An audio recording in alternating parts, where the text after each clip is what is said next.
Hello, everyone. So, once again, the month of October is upon us, and that's a very fun month for me. Especially, it's also a fun month for a lot of book lovers because it's last season that we can actually read, or last month we can comfortably read outside. It's just nice and cool enough to keep the mosquitoes away, but not so cold that we need thick jackets and gloves. And that brings the 3 Halloween reading challenges that I do each year.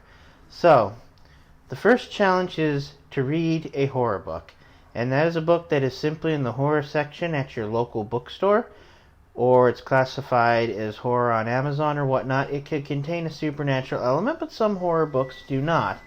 Now, the second challenge is to read a non-fiction horror book. And I know that that's kind of going to be a very weird challenge for a lot of you, but it's a non-fiction horror supernatural, and that is that's a book about the supernatural that's technically classified as nonfiction, although some would say I'm stretching nonfiction.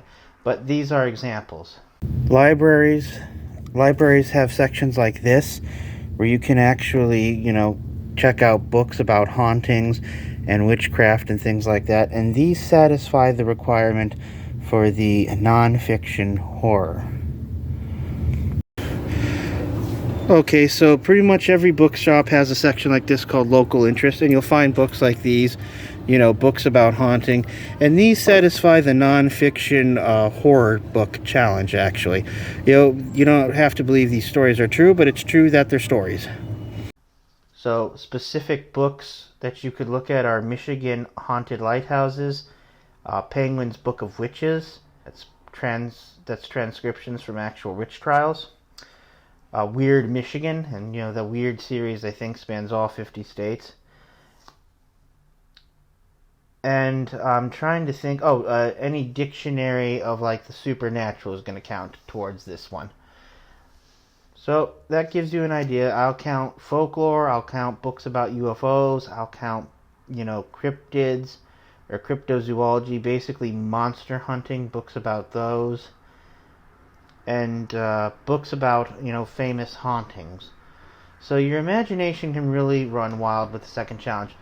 The third challenge is Cemetery Showdown, and that is read a book in its entirety in a graveyard or a cemetery.